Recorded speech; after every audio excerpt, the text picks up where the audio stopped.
I would like to start off by acknowledging that we are standing on the ancestral traditional territories of the Huron-Wendat, the Anishinaabe, the Mississauga of the Credit River, and of the Haudenosaunee. And we do these acknowledgements because it is so important for us to understand the history of this land and to understand our role in Indigenous reconciliation. I'd also like to thank some of my colleagues for being here. Keith McCready, who's the NDP candidate for Scarborough Southwest, Rima Burns-McGowan, who is the MPP for Beaches East York, and Janet Davis, the former city councillor of this area. And these days I'm spending a lot of time as the Beaches East York NDP candidate knocking on doors and talking with people. And one thing that I hear over and over again is the frustration that residents have with their sky-high cell phone bills. And also frustration and cynicism with leaders and politicians who say one thing, and often the right thing, and then not follow through with them. And what I'd like to say is that Jagmeet Singh is different. He is talking about making real changes in the lives of people living here in Toronto and also across the country. He is the only leader who is ready to take on the wealthy and the connected in this country. He is the only leader who is ready to take on the big telecom lobbyists that have held so much power and sway in this country. And he is the only leader who is on your side. And so that's why I am so proud, I am so honored to be running under his leadership as the NDP candidate here in Beaches East York. And I would like to welcome Mr. Singh, Jagmeet Singh, the leader of the NDP party. Thank you. Awesome. Thank you so much, May. And May, having someone like you who's a proven advocate, who's fought so hard for so many communities. I was just reading your bio on helping Filipino women in Montreal and starting an organization there. As a lawyer, as a powerful voice here in Beaches East York, I know that the people will be well served by having you as their member of parliament. Thank you so much. So friends, we're here to talk today about cell phone bills. And this probably is one of the most frustrating bills that people pay for, cell phone and internet. And there's a reason why people are so frustrated. We are paying some of the highest bills in the world when we talk about cell phone or internet services. We're paying some of the highest prices. And there's got to be a better way. And I look at, why we're paying such high bills. And it's because governments in Ottawa have continued to allow the powerful, the wealthiest to have things easier for them and harder for everyone else. People pay the price when that's what happens. So if we look at telecoms, if we look at the cell phone bills and internet services, well, it turns out over the past 4 years, Mr. Trudeau's government has been lobbied over 565 times by telecom lobbyists. And as a result, what's happened is they've driven up the cost of cell phone and internet to the point that it's amongst the highest in the world. So we want to change that. This is what our plan is. We would immediately put in place a price cap on the amount that can be charged for cell phone and internet. We'd impose the price cap based on the average OECD nations and what they charge for cell phone and for internet. This is something that other nations have done, and it has effectively brought down the price of medication or price of cell phone services. It's going to save families on average $250 per year, but it could be a lot more for other families that spend more on cell phone and internet. This is going to save families. On top of that, we've got a host of other measures. We want to put in place true unlimited data plans. We want to make sure that there isn't throttling that we see with the current kind of fake unlimited data plans. We want to make sure that people can afford their bills. This is something that we're committed to doing. We know that cell phones are not a luxury. People need to have access to data services for school, for work, for access to their services like healthcare in some cases. We need access to data. We need access to affordable internet. We're going to make that happen. We're ready to stand up to the big lobbyists. We're not afraid. We're going to stand up and make sure that these folks aren't stressed out by these big, high bills that they have to pay, that they're not sad faces. We're going to make them turn into smiley faces. Thank you so much for being here. Again, I want to say really clearly, we are really excited about our plan. That's going to put in place a price cap, ensure that we've got true unlimited data plans, make sure that people can afford their bills. and help families out that are feeling the squeeze, that are feeling in a tight way and in a rough way. And we're gonna help them out because we're in it for people. So thank you so much, and I'm ready to answer any of your questions. So with respect to a price cap, it sounds great, but in theory, it could backfire. For example, let's say you set the price for $50. Carriers could decide what they think is worth that amount, and consumers may not get the services they want. So for example, Bell, Telus, Rogers might be like, okay, this is $50. We're just going to do, I don't know, maybe 3 gigabytes, 4 gigabytes. And they might even throttle that service already. They might not do it to the service that we want right now, or what we have right now. This in turn can inevitably lead to big carriers pulling investment from building out network infrastructure. For that matter, 5G, as you know and are aware, is not going to be cheap. You also saw what happened when the CRTC set final wholesale rates for access to high-speed broadband network infrastructure. Bell intends to cut 200,000 homes from this service. Can you tell me how you would set that price cap? What would that mean? What limitations would you create? What does that look like? Sure. Thank you very much for the question. Well, what we're proposing is not just a price cap, but we're going to use CRTC to ensure that not only is there a price cap, but we also put in place that there has to be in every cell phone provider a mandatory, affordable, truly unlimited data plan. That's something that we can also do. So in conjunction with the price cap, we're going to ensure 2 other things. One, a mandatory unlimited data plan that has to be affordable, an affordable, basic affordable plan as well.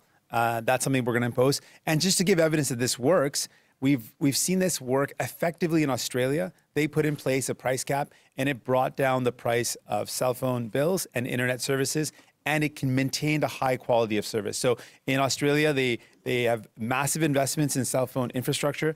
They continue to have amazing services, high speed, and they were able to bring down the cost. So it worked. This also worked in the United States. Price caps were put in place in the United States, and it brought down the cost of cell phone bills. So it works, and it does not result in losing investments, nor does it result in losing service. We've seen it work in other jurisdictions where both service and access to the service and infrastructure went up, and the prices went down. That's why we're really confident this will work. Just to follow up on that, what about the competition, though? It seems if you're going to set a price cap, you're really manipulating the market artificially, whereas there could be other solutions to allow more competition access to the market. There's been lots of complaints from other third parties and other providers that this Canadian market is so restrictive because of the major players that control most of the infrastructure and plans. Yeah, this is something I really care a lot about, so I really appreciate the question. So not only will we put in place a price cap, and it's shown to work, it brings down prices. It doesn't mean that that's the lowest the prices need to be. People can compete and go even lower. Price caps work. They're implemented for a time period to bring down the price of the cost of the service, and then afterwards they can be lifted once the service prices come down. The additional thing we want to do to answer your question directly is, right now in Canada, the infrastructure that each cell phone company builds cannot be used by competitors. We want to put in place regulations which are completely possible under CRTC, which would allow competitors to use their infrastructure. So what we mean by that is, when we build these roads, imagine if we built roads and only one company could drive on the roads and no other company can drive on it. That's going to make it difficult for any new company to come in and compete. What we're saying is, what's happened in the States is, the law is you have to allow other competitors to use your roads, to use your infrastructure. By doing that, a low-cost entrant can come into the market and compete with the higher-cost providers, and it will drive down the cost significantly. So we're proposing a whole host of measures that are going to bring down the cost of cell phones and internet services. This is a bold step forward. It's a matter of having the courage to take on the big telecom. But that already exists, though. Like, because of Mr. Baines' Yes, I am. Yeah, sorry. Mr. Baines put a policy directive recently in February, and it passed with the government, and that essentially, which is the reason why MVNOs are now able to compete. There's going to be a hearing happening in January 2020. So how exactly is making that, what you're saying, what are you doing exactly? So right now, that's not actually the case. They've put forward some regulations, but it doesn't allow for all new entrants to come into the market and to use the infrastructure that's currently there. They haven't actually moved ahead with that. They've signaled some intention to perhaps consider it, but they haven't done it. They've had 4 years in government. Mr. Trudeau and the Liberal government have been in power for 4 years, and to date, they have not changed the regulations so that a new entrant can come into the market and use the existing infrastructure. They have not done it. They might talk about doing it now, They're going to say a lot of nice things now because it's an election time period. They're going to promise the world. But what we've seen in the past is they promised a lot in 2015, but did they deliver on it? I ask Canadians, how can you believe them now? You can't. And that's why we're telling people we are committed to following through on this. We believe it's possible, and we've got the courage to make it happen. What do you make of Big Telecom, of course, putting out a statement, I think, in advance of your statement today, saying that over the past 5 years, 54%, these prices have gone down for telecom plans, specifically cell phones?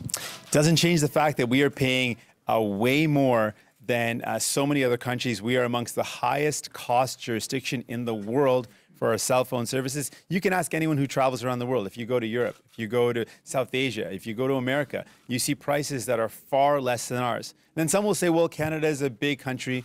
It's geographically spread out, and the populations are in smaller urban centers. Well, Australia is very similar, and Australia pays literally half the prices that we pay for all services, whether we're talking data services or for internet services. So it can be done. It's been done in other jurisdictions. It's just a question of choices. Do we continue to choose governments, liberals and conservatives, that make life easier for the powerful and the wealthy, or do you choose New Democrats who are going to fight for you and your families and make sure you have affordable prices? I'm confident people will choose us because we're in it for people. Justement, en suivant Oui. un suivi à la question, Christian Noël de Radio-Canada. Radio-Canada. Yes, telecom companies are saying we've already started to lower the prices. Why should the government interfere in the market? Well, because we pay some of the highest prices for cell and internet services around the world. So what they're doing is not having the desired impact, because right now, right across this country, we are paying the highest costs compared to countries like Australia, which is very similar in terms of its population and geography. But they're paying half. They're paying half what we pay.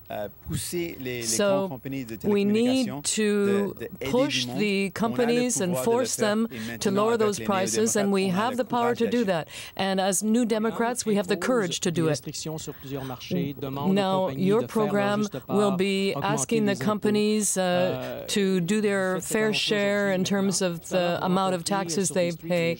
Today, you will be speaking to the Canadian Club. How can you convince them that you are not the enemy?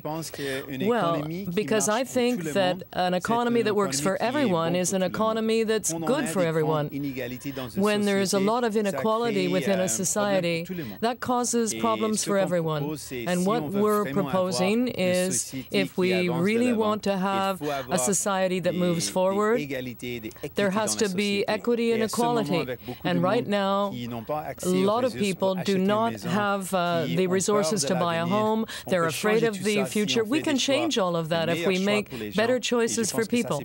And I think that affects everyone, and it involves the economy, businesses, and everyone. Mr. Singh. Good morning. I would like to ask you what you thought was, say, your best moment last night in the debate. I had a really good time. I think it was it was fun to have a debate. I think really what it was so fun for me, why it was so fun, and what I really enjoyed was I meet a lot of people across this country, and they often feel like they don't have a voice. They feel like, you know, there's no way for us to be able to get our concerns out there and to reach the people that have the power to change. And I've always felt like it's my job to take their voices and their stories and give it a platform. And for me, that was the most exciting part of last night, was the opportunity to tell the stories that I hear from all the time, the people who struggle and face so many challenges. I wanted them to know that they're not alone. I hear you, I see you, and I want to share their stories. Don't mean to harp on this issue. You're trying to get to 338 candidates by the end of September, and there have been some candidates who have already been vetted that have had to been removed, so 2 for the NDP. How frustrating is that for you that that has to happen in the midst of the campaign too, that you went through this whole process and now they're gone? You know, it is, of course, it's challenging to make sure we have the right candidates. It takes hard work, and it's something we're going to continue to do. I know that we have something really special to offer to Canadians, and people need us. They need us because we're going to fight for things like pharmacare and fight for affordable housing. So we're going to continue to work really hard, and I'm confident that we will have 338 candidates across this country. So without any question, if you need to vote, if you want to vote New Democrat, you've got a chance to do that, and we're prepared to make that happen. Could you do that in French? Sure, sure. Thank you. Oui, on a eu, et c'est toujours un défi de, Yes, it's always a challenge to change things, but we're making a lot of effort to listen to people who are marginalized, to women, and it takes a lot of effort to do that. But I'm prepared to make that effort because it's so important, and we will continue to make that effort, and I can assure everyone, all Canadians, that you will be able to vote for a New Democrat in every single riding across the country. From Global National. You keep saying how you're going to fight for the little guy and be the champion of the everyday Canadian, but later on today, as my colleague said, you're going to be talking to the Canadian Club, where it's not the little guy, not everyday Canadians. How are you going to thread that needle to tell them that you're not the enemy? Well, I'm not going to tell them a different message. I'm going to tell them the same thing. I think that a society that is fair is good for everybody. That where people can get ahead, that is a better society. But when we have massive inequality, it's not good for anybody. When you've got desperate poverty and massive wealth in the same place, that is not a good combination. I think everyone benefits from an economy where everyone gets ahead.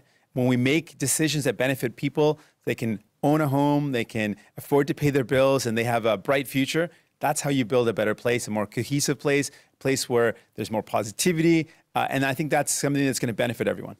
Most parties need to work with corporate Canada, and if you're making an enemy out of corporate Canada, how do you expect to get votes from anybody in those circles? I don't want to make anyone an enemy, but I want to definitely take on the powerful. I think that they've had a free ride. I think that it's really clear that decisions have been made that benefited the people at the very top, and it hasn't benefited Canadians, and that's wrong. When we have powerful corporations that are calling the shot in Canada, people pay the price, and that's also wrong.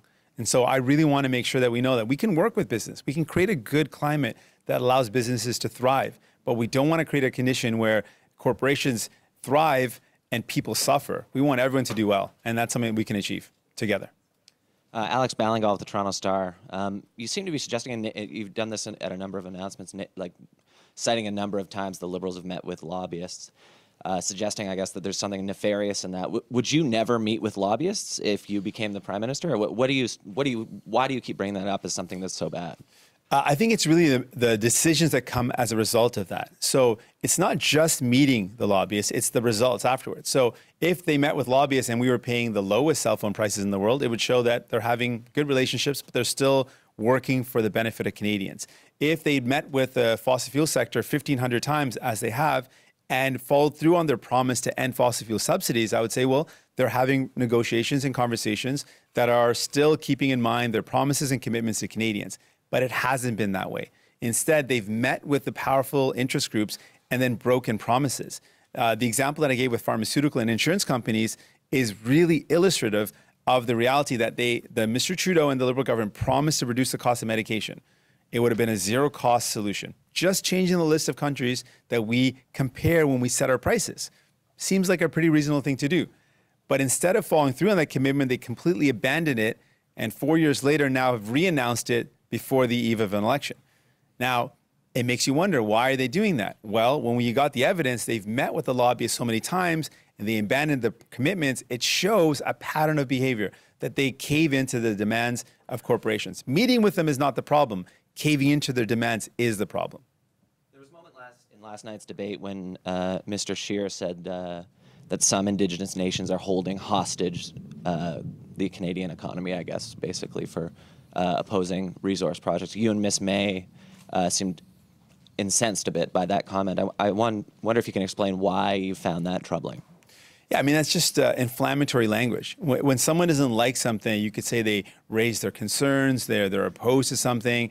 It creates a challenge. It's something that you've got to work with. You've got to work with partners. But to call it holding someone hostage is really just inflammatory language. It demeans people who are concerned about the land that they were the first defenders of. It is inflammatory because it incites hatred towards people, saying that they're holding up something hostage.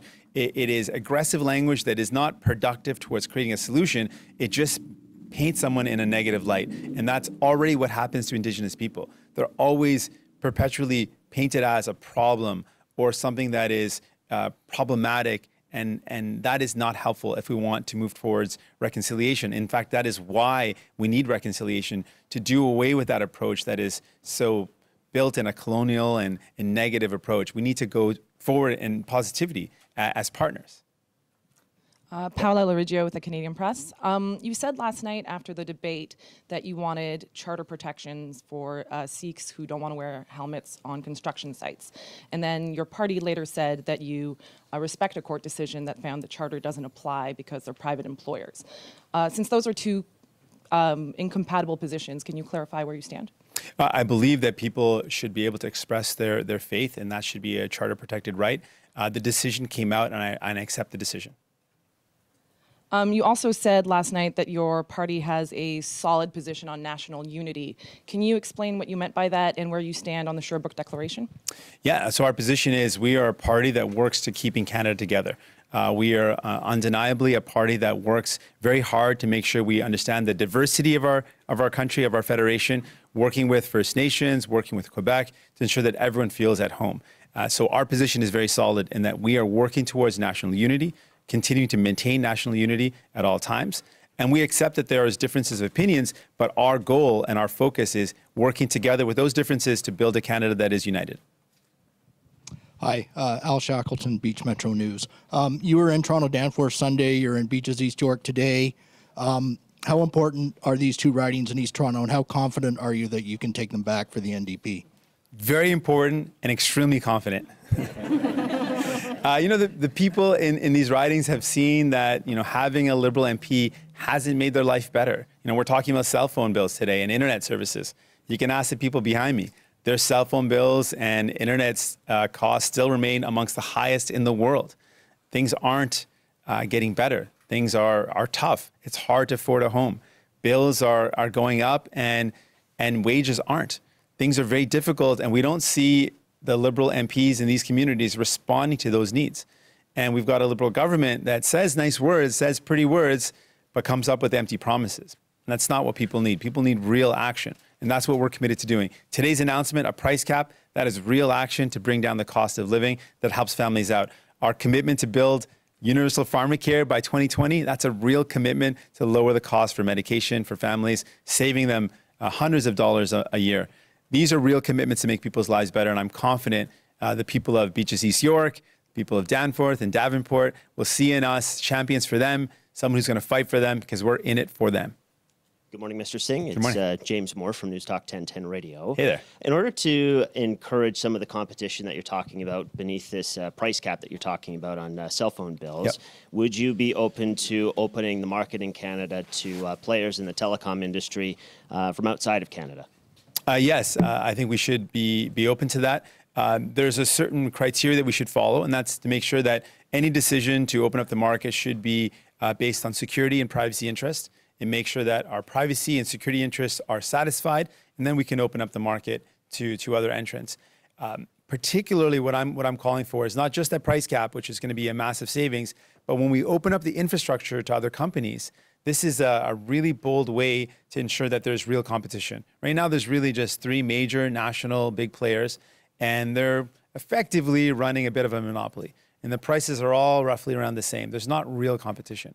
If we allow, like the United States has done, the ability for the infrastructure that exists to be used by new entrants into the market that could compete with low-cost models, we could really mix it up and create lower costs. And other jurisdictions have done that effectively. We want to do that here.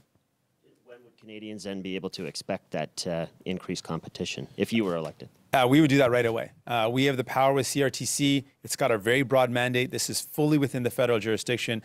Cell phone and internet services, the way they're governed fall directly under our mandate, and I would move immediately to move towards lowering the costs right away. This is something we can't wait for. People need their cell phone and their internet access. It's essential. We would get the job done.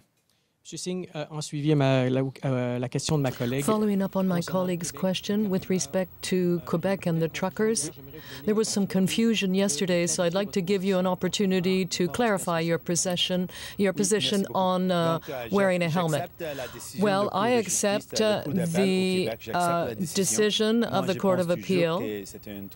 I still believe, and I will always support a person's right, but I do accept the decision of the Court of Appeal.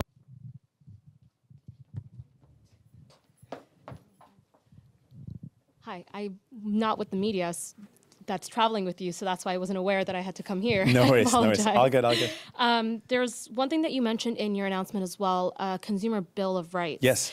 That also already exists with the Telecom order as well as the wireless code of conduct. Could you explain to me what this would look like if and when you decide to make this happen?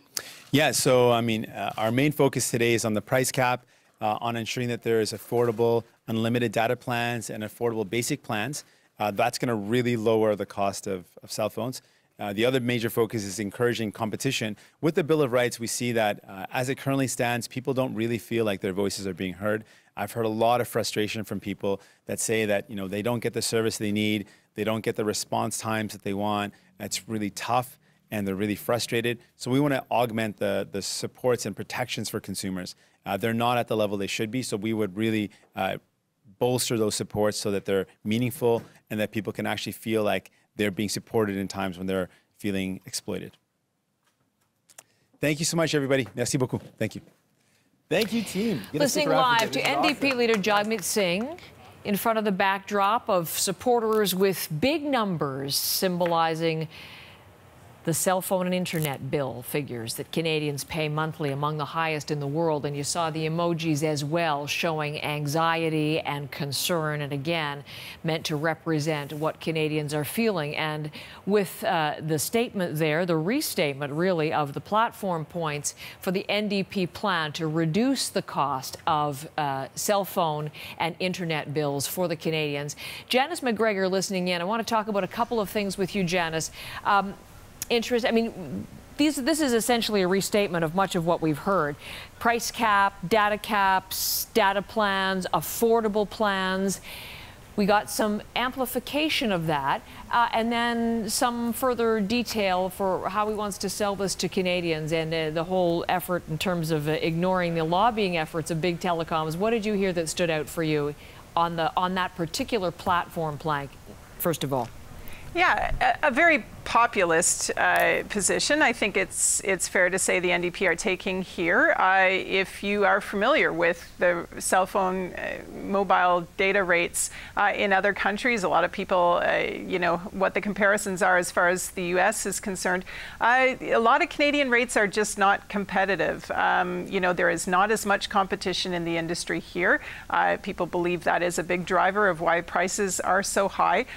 So Singh, proposing some things to do about it, saying, there should be the option of having a basic low-cost plan. It raises the question of whether these things are kind of a private service. When they first came out, they were a luxury, weren't they, cell phones? In 2019, is this more kind of a public infrastructure issue, and therefore is it appropriate for a government to take more of a role in this? That seems to be what the New Democrats are saying. Of course, as he noted, as he was asked about, there has been pushback by the big carriers about this idea. They don't like the concept of any political party interfering in their private market. But that doesn't negate the fact that there are a lot of pretty huge bills out there, as they were trying to show with their visuals there. I'm not sure if I was a political leader that I would want people behind me holding up sad faces and head popping off faces and stuff like that, but I understand what they're trying to say with that. The discussion in terms of how the telecoms have already responded, you're right, and said that the numbers have already gone down, bills have already gone down considerably.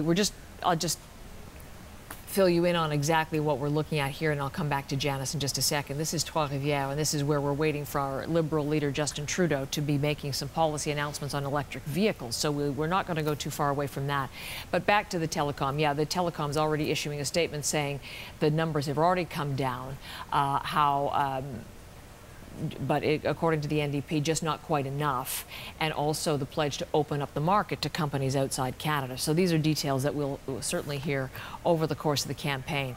As we listen into that as well, some of the other things, obviously questions wide-ranging.